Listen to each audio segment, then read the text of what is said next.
Hello दोस्तों, आपका मेरे इस यूट्यूब चैनल पर स्वागत है। आज हम चर्चा करने वाले हैं कि किस तरह कोचिंग वाले किसी भी टॉपर्स को लेकर के अपने दावे ठोक देते हैं। वो फर्जी दावे होते हैं, सच में होते हैं, या कहीं ना कहीं स्टूडेंट कॉम्प्रोमाइज़ हो जाता है। इन्हीं के पीछे कौन सा लालच है जिसके कारण स्टूडेंट अपनी मेहनत को कॉम्प्रोमाइज़ करता है। वो अपने आप को नहीं, मेहनत को कॉम्प्रोमाइज़ करता है क्योंकि बहुत से ऐसे स्टूडेंट हैं जो खुद से मेहनत करते हैं और उनका सिलेक्शन हो भी जाता है। क्योंकि आरएस हो या यूपीएससी आईएएस की, इसके लिए ज़रूरी होता है डेडिकेशन और कंटिन्यूटी। अगर कंटिन्यूटी और डेडिकेशन से एक बार किसी से भी कोर्स या कर लेते हैं, ऑनलाइन कर लेते हैं ना, तो भी सिलेक्शन हो ही जाता है। लेकिन जिस तरह ये मैंने टेस्ट सीरीज ली है, मैंने उनसे मैराथन क्लास ली है, ये दावे करने वाले कहीं ना कहीं अपनी मेहनत को बेच रहे हैं। क्योंकि जो बेचारा जितनी लास्ट रैंक पे आया है, उनको सिलेक्शन होते हुए भी वो मोटिवेशन नहीं रहता है कि हमारा सिलेक्शन हो गए हैं। क्योंकि वो देखते हैं कि यार हमको किसी कोचिंग वाले ने नहीं फ़ोन किया है कि आओ आप ये दावा ठोक दो कि मैंने इस कोचिंग से पढ़ा है। क्योंकि ये बात उनको कोचिंग वालों को पता है कि इनको कौन देखेगा भाई। जो लास्ट रैंक में आता है उनके बारे में जानने वाला और जानने की इच्छा भी किसी की होती नहीं है। इसलिए आज मैं काला चिट्ठा बना के लाया हूँ कि आरपीसी ने ये 2024 वाली भर्ती कब निकाली, कितने पद थे और पद बढ़ाए कितने हुए।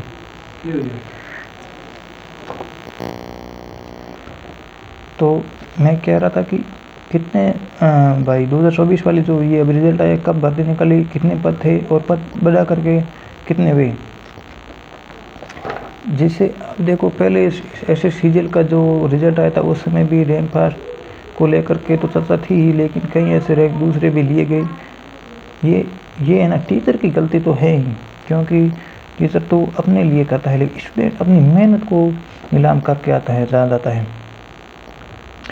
ये अपने नुकसान तो करता ही है, अपनी मेहनत को नीलाम करके आता है। लेकिन कई भाई स्टूडेंट ऐसे ही होते हैं जो 12th करते हैं कि भाई अपन को एक कोचिंग लेनी है और किससे तैयारी करनी है शुरू करती है। वो सीधा एक देखते हैं, एक दो वीडियो देखते हैं कि वो सही है, लेकिन ऐसा नहीं है। कई कोचिंग वैसा भाई नहीं दे रहे हैं, नोट्स वगैरह नहीं पढ़ा रहे, जिससे कि इन परीक्षाओं को क्लियर किया जा सकता है। आरएस हो, आईएएस हो, इसके लिए एक सिलेबस डीप में होता ही है और ब्रॉड लेवल पे होता है, एक विस्तृत लेवल पे सिलेबस होता है, जिसको क्लियर करना और एक एग्ज़ाम के टाइम संयुक्त रूप से उनको एक माइंड में क्लियर करना बहुत ही हार्डवर्क होता है। वरना तो छोटे मोटे एग्ज़ाम और उनमें क्या फ़र्क होता है। छोटे मोटे एग्ज़ाम में सिलेबस छोटा भले ही हो, लेकिन बच्चा पढ़ते समय कितना पढ़ लेता है, एक सब्जेक्ट को कितना गहरे में पढ़ लेता है, उनको खुद को पता नहीं रहता। लेकिन आरएस में तो गहरा या आईएएस उसमें गहरा ही पढ़ना पड़ता है, ये फुल क्लियर बात रहती है। तो मैं बता देता हूँ कि जो अब रिज़ल्ट आया है, ये 2 सितंबर 2024 को आरपीसी ने 723 पदों के लिए विज्ञापन जारी किया, जिसमें कि 18 अक्टूबर 2024 तक लगभग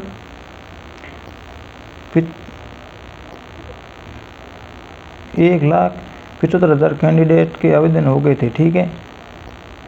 और 2 फरवरी 2024 को इसका प्री का एग्ज़ाम हुआ था, जिसमें नहीं, ये जो आपके 18 अक्टूबर 2024 तक कितने लाख हुए थे इसमें मैंने लिखा नहीं है, लेकिन 2 फरवरी 2024 को प्री एग्ज़ाम हो गए थे आपके 3,75,000 कैंडिडेट, 657 कैंडिडेट का, ठीक है।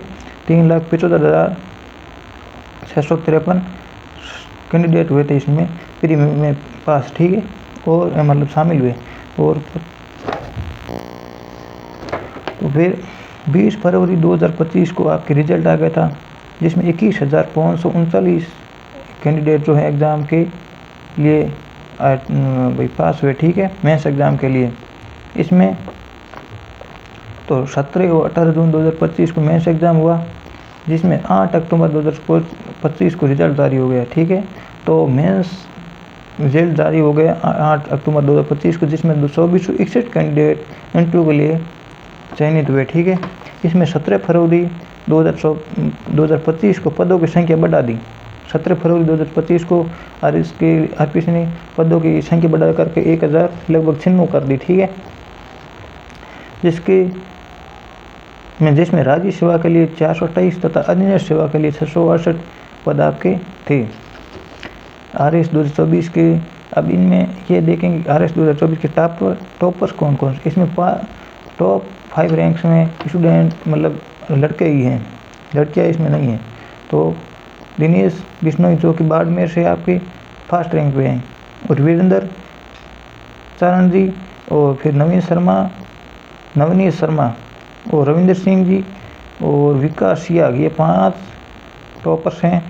फिर आपके टॉप 10 में देखो ऐश्वर्या कंवर है, विकास सियाग है, शालू हैं, दिनेश जोधपुर से हैं, राम सिंह गुर्जर हैं और भूपेंद्र सिंह है, ठीक है।